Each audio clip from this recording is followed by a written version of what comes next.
Good morning. Today I'm going to speak about living theatre. I chose this topic because I think that it's an interesting way to speak about social problem. It was founded by a couple of lovers, Judith Marina and Julian Beck, and there are 5 important numbers to remember. It was founded in 1947 and it has staged nearly 100 productions in 8 different languages, in 28 countries on 5 continents. So it was a movement that has influenced theatre world over.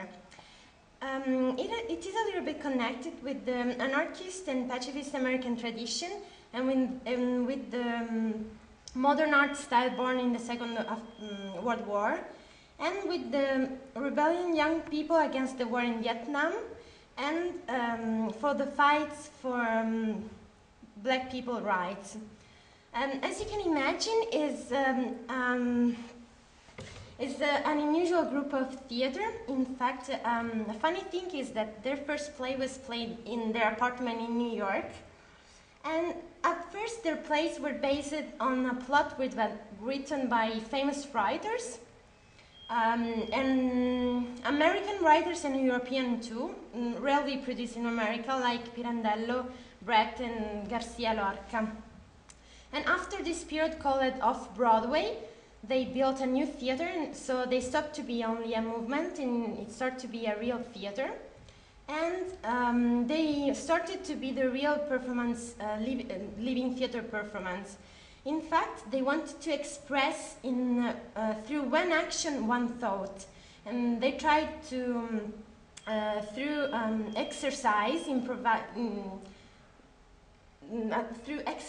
to express one action. It's important because it's an unusual way of doing theater, but their first goal was to find the right way to express feeling and to express things to the public, how to discuss about the problem, because sometimes we avoid to speak about some problem. To sum up, they wanted to show in one action, one thought.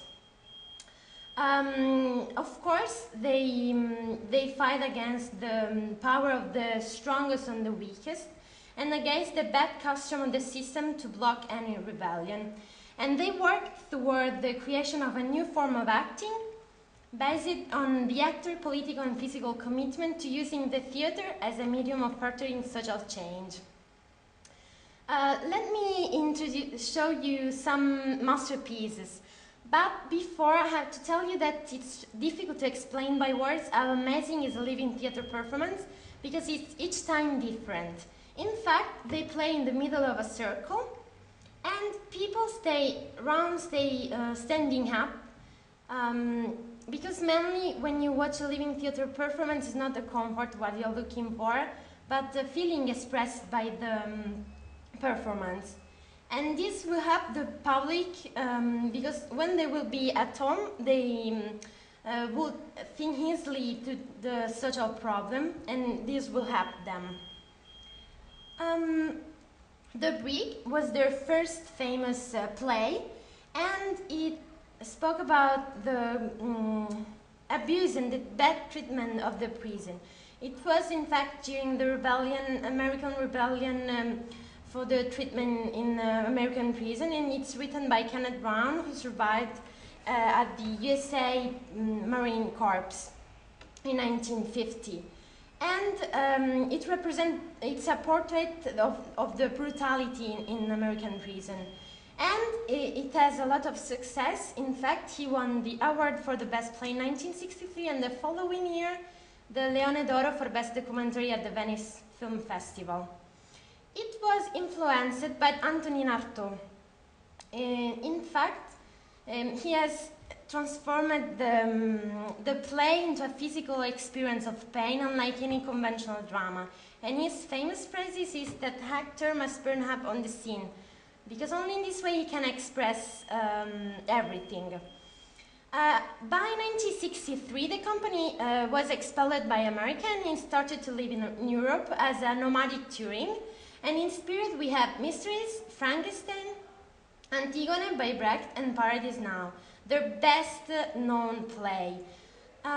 In fact, it's a semi-improvisational piece involving audience participation, It was famous because in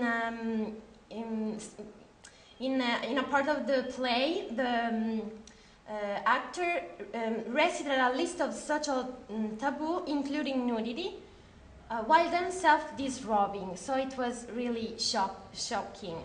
And they started to create some play for unusual places like prison in Brazil, the slums of Palermo, school in New York, the street. And this is a case of Not in My Name, and I have seen it. It's a protest play against the death penalty, and they asked to the public to say "Not in my name" while they are while they read all the name of dead people in America and all the countries of the world. And let me now show you what they are doing now. They created a Centro Living Europa in Rocchetto Ligure in Italy, and they created Resistenza, a drama of historical resistance to the German occupation, and Resist Now, a play for anti-globalization. Finally, I want to point out that even if we can't save the world, and even if we can't